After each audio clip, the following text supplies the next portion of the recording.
Hi class, this is Katie and I'm recording for the journal in human development, applying developmental theories and biological model journal. And I'm sorry my camera isn't like facing me. I'm kind of a little camera shy, but I thought that I would choose this recording option because it just made sense for me. So let me see. A memory that I'm going to choose from my childhood is a personal one. I'm going to talk about my parents' divorce. So my parents got divorced when I was 16 years old, or that's when they started their divorce. Their divorce wasn't really finalized until I was probably 17 years old. But it was very, very traumatic. And I'm taking the steps to work through all of that trauma on a personal level. So right now I am scrolling through the assignment so that I can make sure that I hit all the points. So okay. Recording should be 3 to 5 minutes at the most. All right. So my parents, my mom and my dad, their divorce. I have one brother, and at that time I was in high school, so I had maybe, I don't know, like 3 or 4 close friends, and a lot of them, like, their parents weren't divorced. So it was just overall, I kind of felt like embarrassed in a way. But now I know that there's like nothing to be embarrassed about.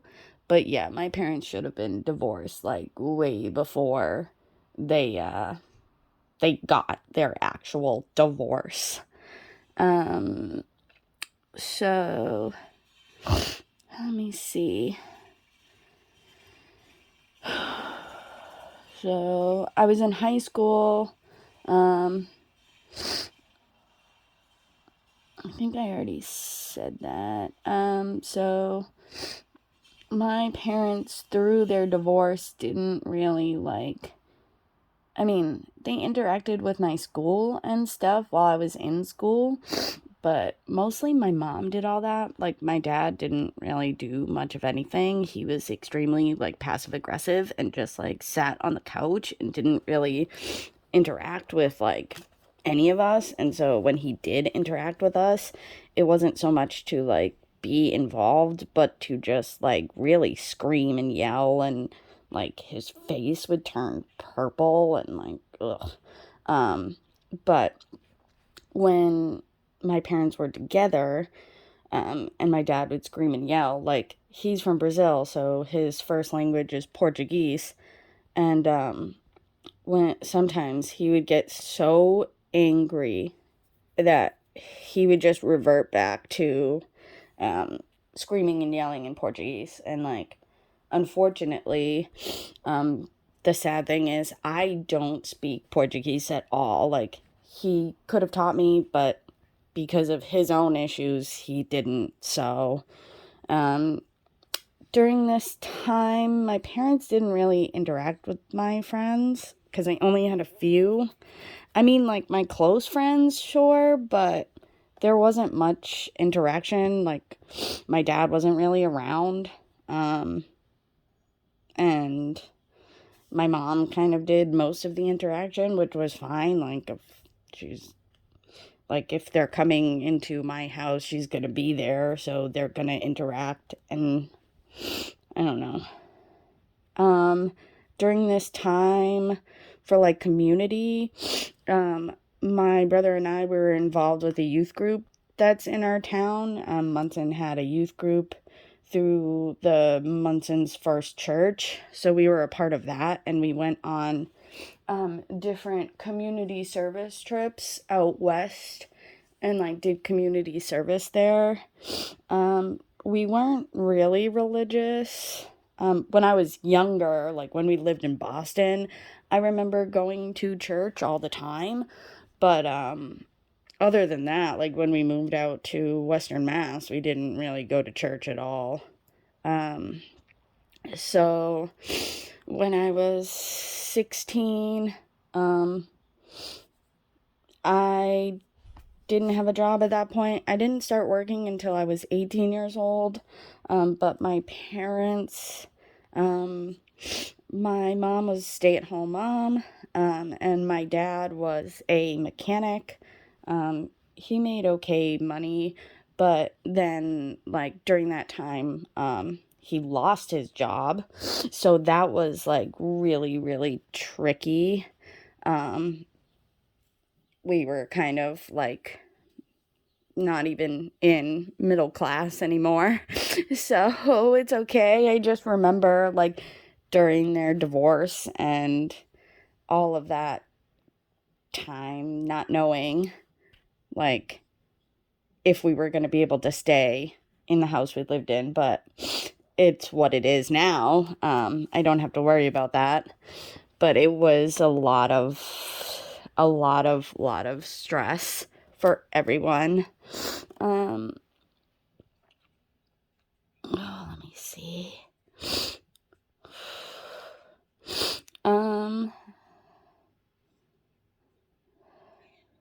Munson, I guess you could say, for the most part, people call it like a bedroom community. So there's not a lot of like work in town. People live in town and then work outside of town, like in Springfield, Holyoke, wherever. And then Munson is a small like fishbowl community. Like everybody knows everybody. And having moved to Munson in the 3rd grade, like, yeah, that's young. So I had the opportunity to like really get to know people. But at the same time, like, I've always felt like, you know, I was kind of an outsider because all of my peers, like, they made connections in like preschool, kindergarten, 1st grade, 2nd grade. Here I am coming in the 3rd grade, and people are already friends with each other. So I had no way of like, really getting deep into like being with people at a young age. I mean, I did, but it wasn't as well as others who, were born in this area. Trying to see here.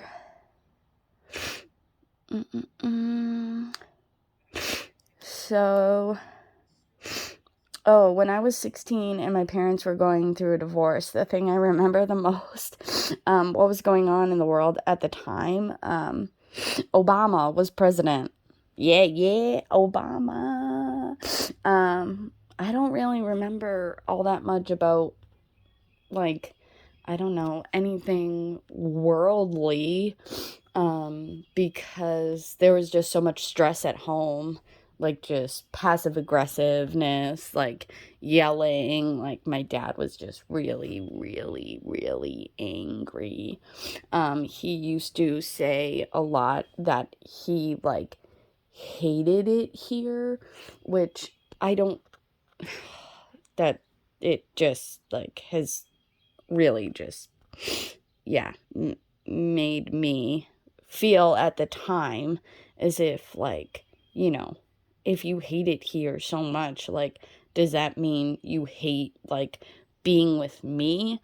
And it was just a lot to like go through. But I would say, my dad's anger and the divorce was just nothing I would put anyone else through. So him saying, like, oh, I hate it here, and, like, being just angry all the time, that had a lot to do, I believe, like, with conditioning. Like, I was conditioned in that way through his passive aggressive behavior, to believe, like, he, when he screamed and yelled and said he hated it here, or to be really blunt, like, called myself and my mom the C word, like, that anything we did wasn't going to be correct. Like, we could just be in the kitchen doing nothing, and he'd come in and just start screaming and yelling, and, like, our behavior was neutral behavior, but we received, the way we were reinforced, and the punishments of that were him going on a rampage. I believe that was a lot of, like, conditioning.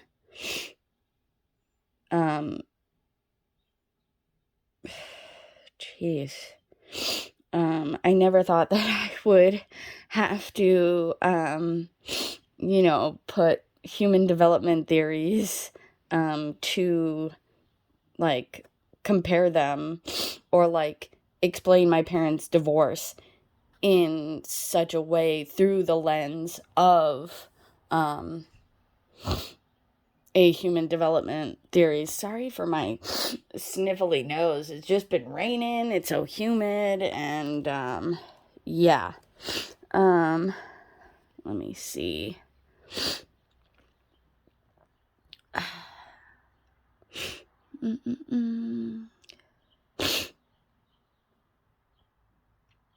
Okay.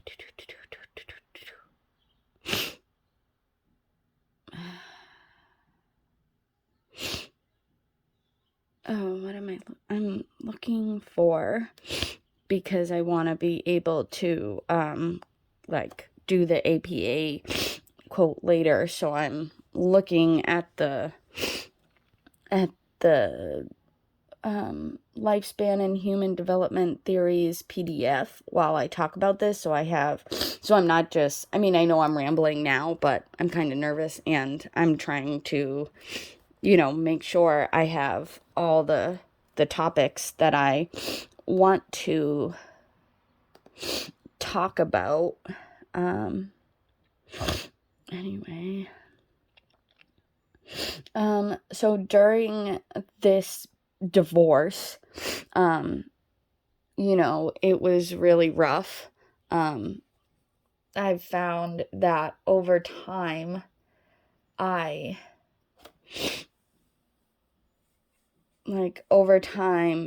first I used to be really angry, but I'm not so much angry anymore about it. It's just something that, like, happened to me.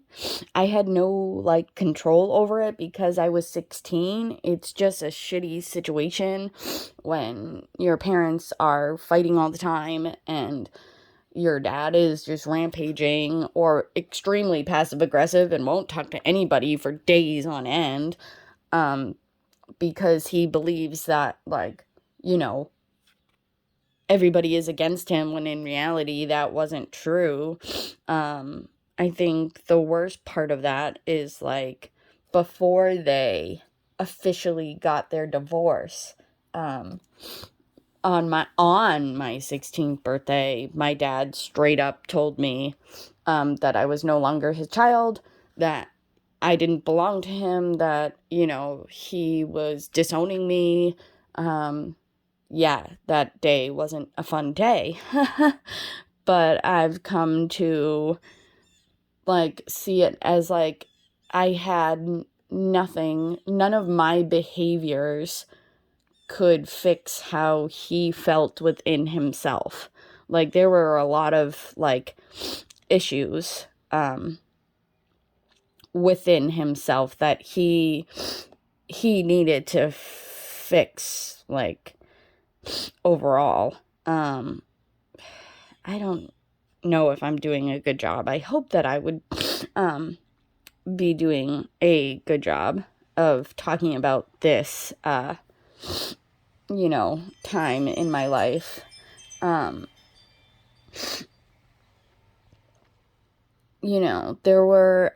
feel like there were a lot of, like, operant, I think that's pronounced correctly, operant,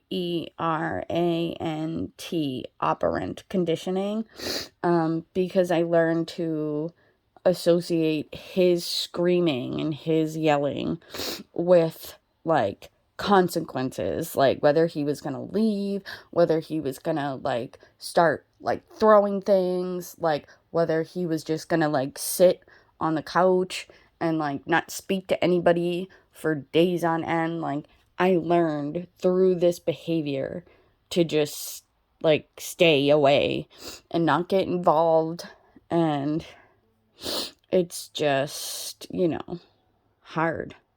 Let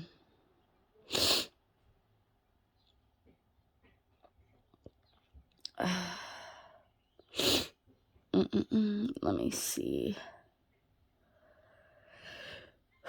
Like, I would say there was a lot of, like, conditioning there to, like, even now, like, in my adult life, like, sometimes because of the way, like, my parents ended up, like, is it even worth, like, sometimes I feel like it's not worth even getting married, which is just sad. Like, I don't want to feel that way.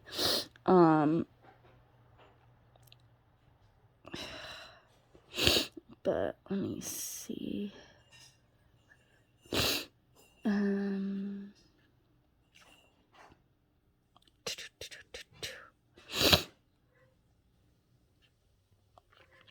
Sorry, there are a lot of pauses. I'm just trying to, like, figure out what to say next.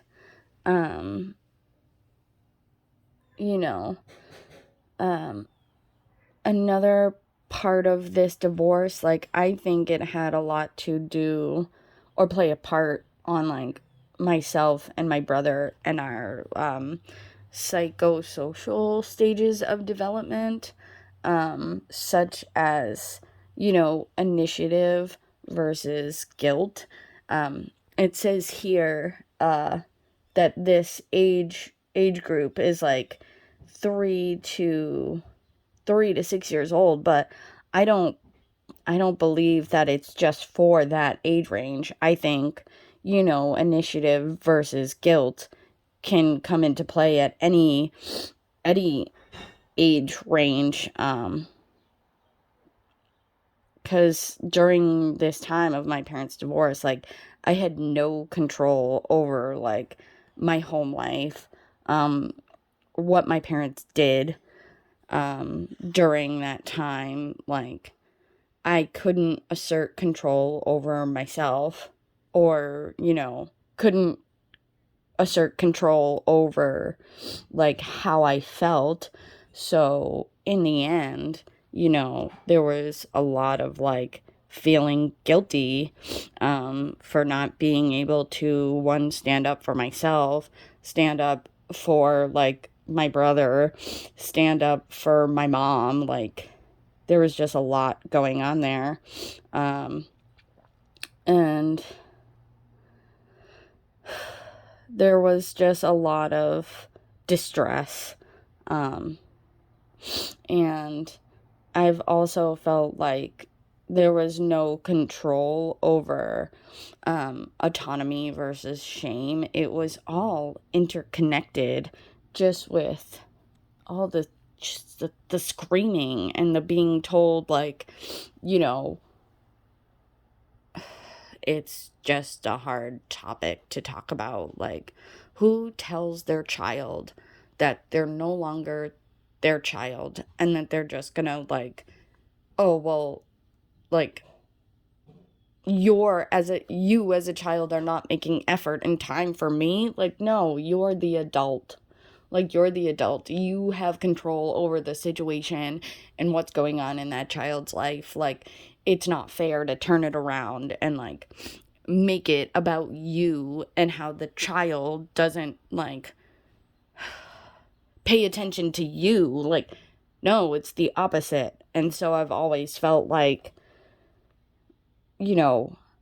maybe if there was a way, like, I could change how he felt, then I wouldn't feel like, I didn't do enough. But then, look, again, I know, like, that I had no control over the situation at hand.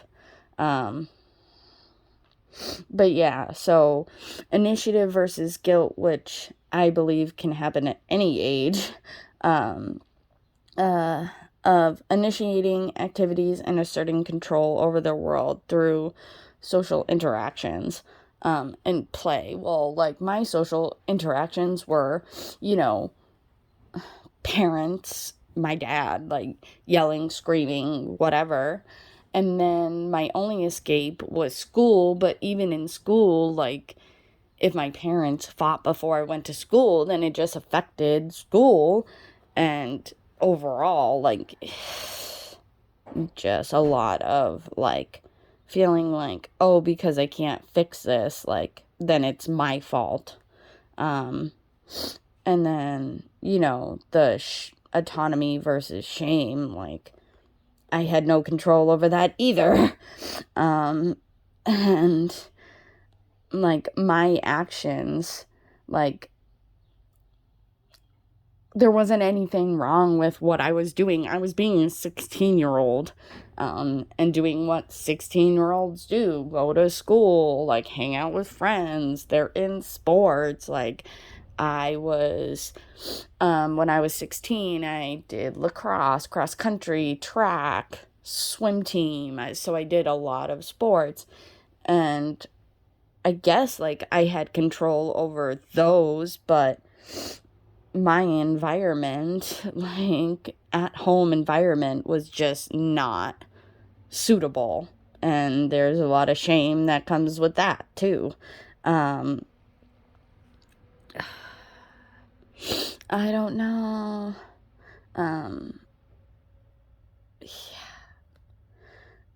Another part of how I felt, now being 27,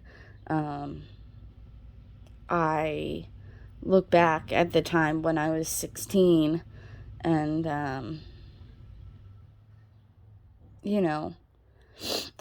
not that I don't trust a lot of people, but I don't have time for people being, fake or not putting in, effort.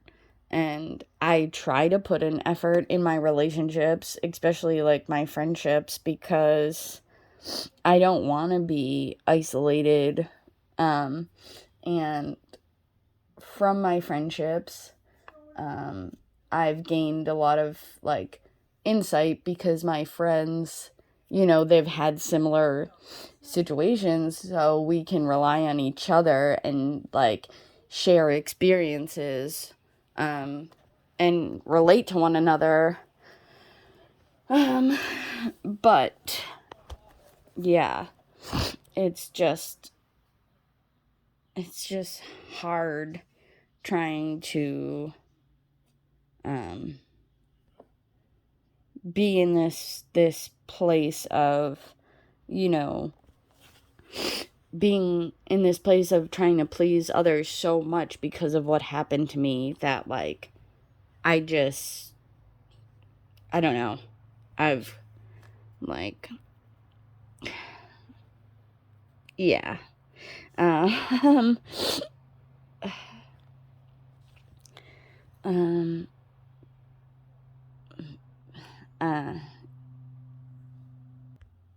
So in my recording, I know it's long because of all my pauses and, just talking about this subject openly, my parents' divorce, and being 16 and being told, like, I wasn't wanted as a child, is I've never really, like, explained it to people who weren't, like, friends, family, and, like, I've talked about it in therapy, so I'm sorry that, like, I'm nervous, but, I'm hoping that I talked about, 3 different human development theories.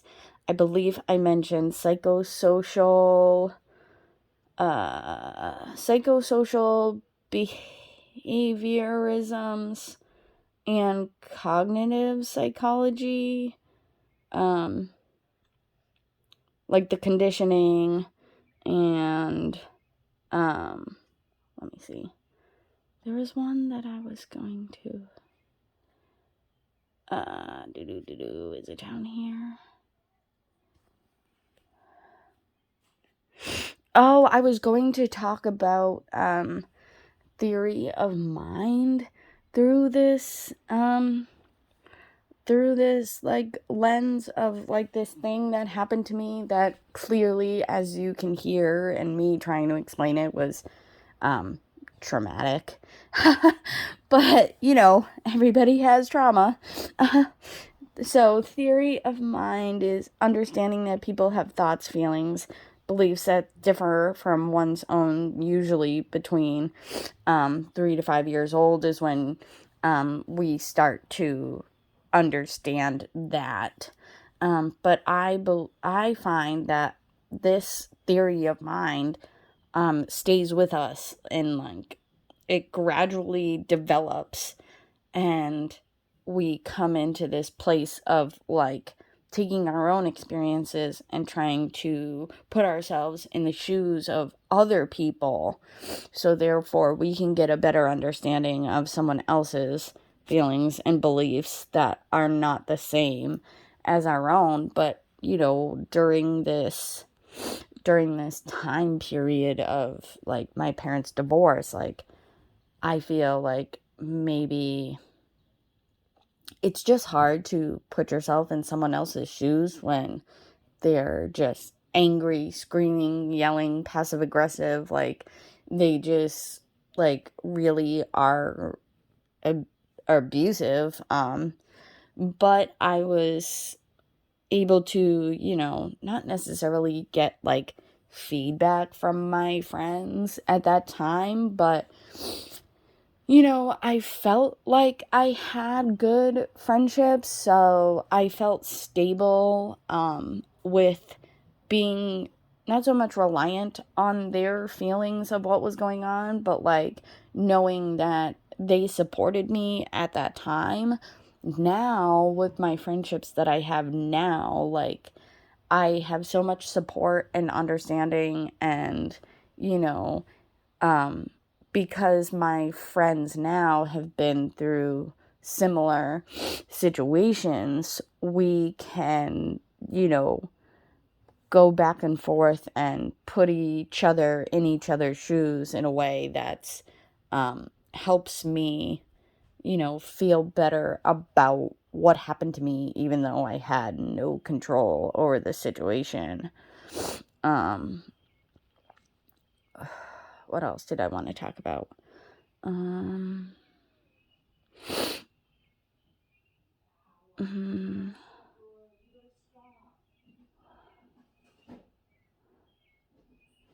but oh, uh, the post formal stage, whereas decisions are made based on circumstances and logic is integrated with emotion as adults develop principles that depend on context.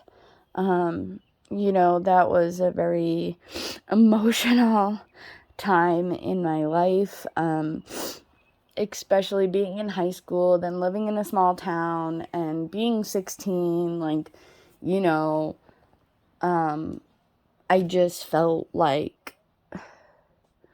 because Munson is such a small fishbowl community that, everybody, knew what was going on, even if I never relayed it to people who were outside of my friend group, just from not so much the way I interacted with people, but like, I'm pretty sure like my teachers at the time could tell there was something going on. Like, I've never, like, during that time, like, I never was like brought aside by a teacher or anything like that, where I probably should have been brought aside by a teacher and been like, hey, what's going on? Are you okay? But, I guess like I hid what was going on fairly well. But circumstances at that time, like, my dad lost his job, he was angry, my mom was a stay-at-home mom, like, there was just so much anger. That's like, but anyway, I have not seen my dad. Well, no. I've seen him since he left when I was 16. I've seen him a total of 3 times, and every single time I've seen him since he left has just been oof, not good. Not good. He is still angry. He is still like, blames everything on myself, blames everything on my mom, like, still continuously calls us like the C word, still like, is negative. Like, he tries to, like, after that, he tries to like buy my brother and I by like trying to shower us with fancy gifts and all of this. And then if we don't, interact with him on his terms, like, that's when he gets angry. And, why would I want someone like that in my life? I don't. Overall, for this response, yeah, I hope that I hit all the topics, and I hope that I talked about 3 developmental theories. I believe that I did the psychosocial, behavioral, and cognitive theories I spoke about through the lens of my parents' divorce, which, yeah, I thought, like, making a recording would be the best way for me to would be the best way for me to submit this assignment, because of, doing things at home and working 40 hours a week is just a quick way to get, everything that I need to talk about for this assignment in one place. Hopefully you're able to follow what I'm trying to say, and it's not just me like rambling and being nervous, which I am. But thank you, class and professor, for taking the time to listen to me ramble on about my parents' divorce and all of the theories I think pertain to what my parents' divorce is. So thank you again. Have a good day.